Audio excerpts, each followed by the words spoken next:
So welcome to a review of one of the most interesting and most well-priced smartphones I've seen in a few years.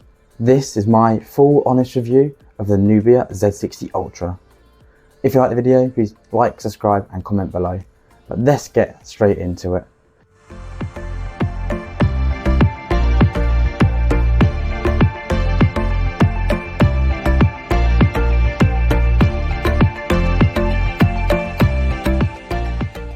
So first of all, let's talk about the design of the phone. So the design of the phone is a mixed bag for me. It's huge, it's an absolute brick of a smartphone, don't get me wrong, which is not necessarily a bad thing or a good thing, it's just down to personal preference.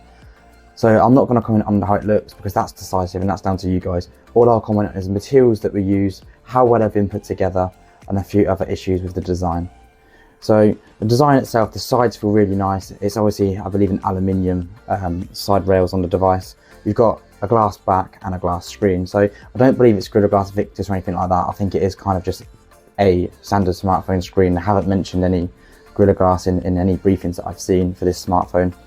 The back is claiming to be a glass panel, but it does feel and sound a lot like plastic. And for me, that's where that price tag starts to kind of feel more relevant, is apart from the sides and the screen, you know, it feels like money has been saved on the back, and this camera thing here is just plastic as well, and it's a lovely looking device, and obviously when you've got a case on it you don't notice these things, but I just can't help but feel it'd be nicer if this material is just a slightly nicer quality.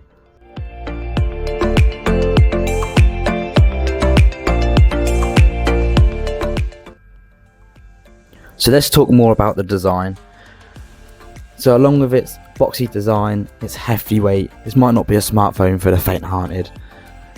Some of the drawbacks is also some of its best attributes, like its display. As you can see, there is a no selfie camera looking display, of course because it's hidden underneath the screen. Now, I'm not going to beat around the bush here, the quality of the selfie camera is appalling, but for me, I don't care, I don't use it, I don't need it, I'm not too bothered. But for some people, that could be a deal breaker. However, let's talk about that screen a bit more. You've got a maximum brightness of 1500 nits. It's just above 1080p resolution, so it's not super sharp, but to be honest with you, you don't notice it. It is buttery smooth along with iOS 14. The software experience along with its 120Hz refresh rate really do make that screen pop and really do make it a really fun to use and really smooth experience. Whether you're watching videos, playing games or just browsing through social media, this phone flies and this display really makes it pop. So what's powering that beautiful display? Well, you've got the Snapdragon 8 Gen 3 slightly overclocked, very similar to those Red Magic devices, hence them being a sister company. The other benefit of that as well is you do sort of inherit their gaming mode, so you get a fantastic gaming experience on this device. It keeps the temperatures really low, the frame rate really high, even on them higher detailed settings. Genshin Impact runs like a dream, and my god, this phone flies.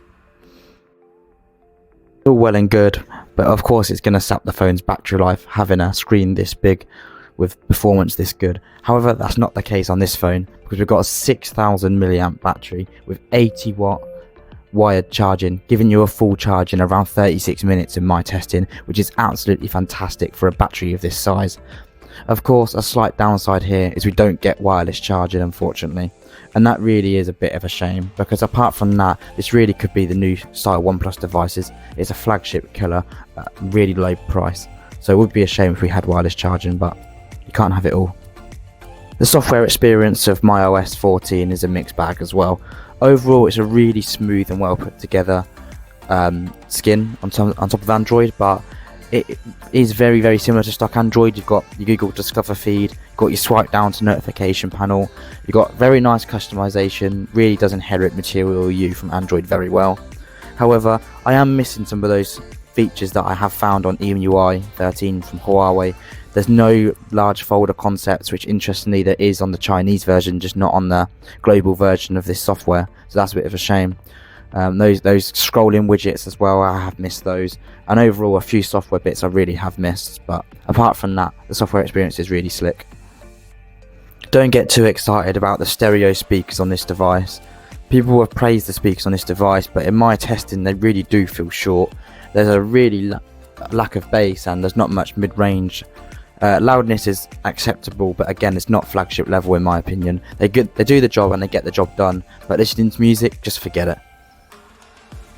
You do get the GTS sound though, so when you are listening to music through headphones or anything through Bluetooth, you do get the DTS sound, which does allow you to personalize it in quite a lot of ways.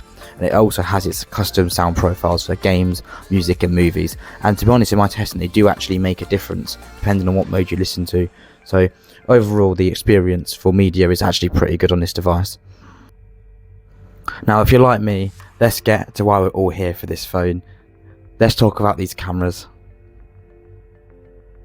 So you've got, first of all, one of the very few phones that uses a 35mm main sensor. So this is a really large sensor, not quite a 1-inch sensor, but pretty damn close, shooting at a native 35mm. It's not cropped in.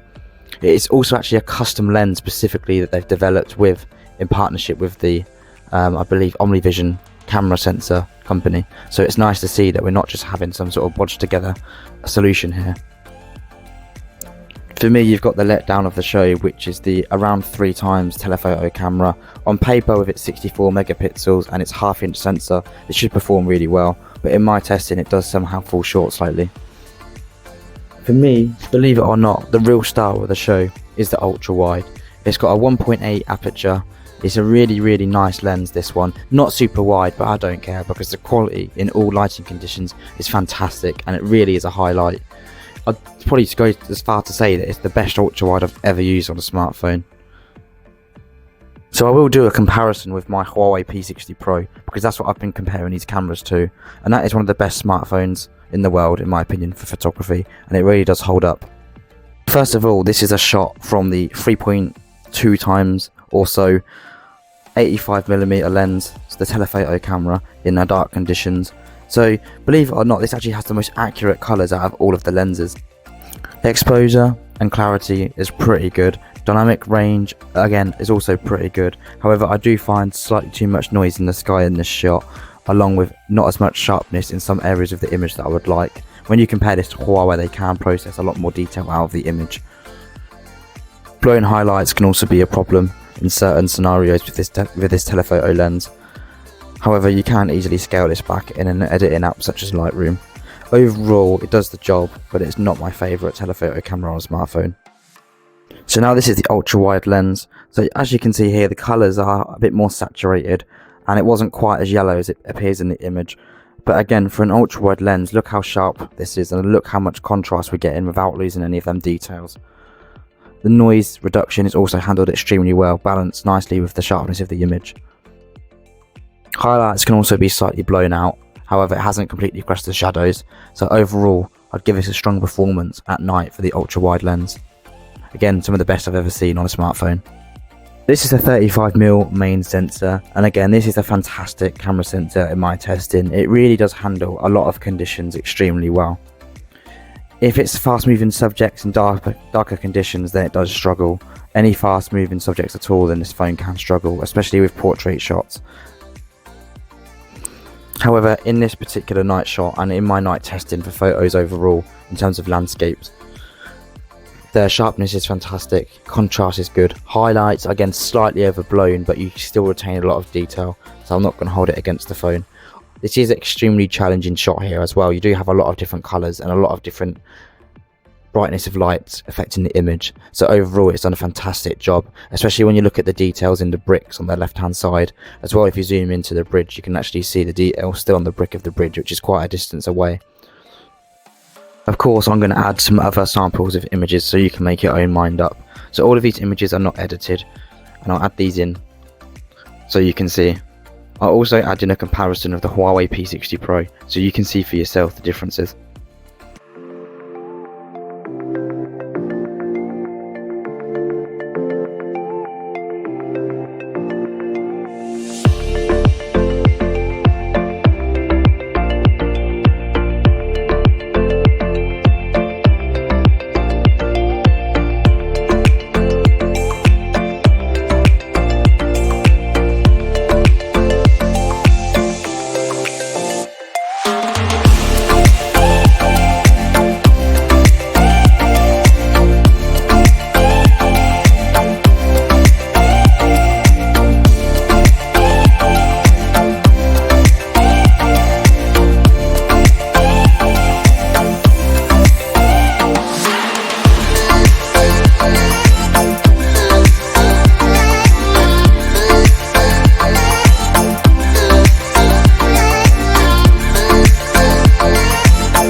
So there will be a more detailed camera and video review coming of this smartphone, but overall it's a really impressive package and I'd highly recommend it.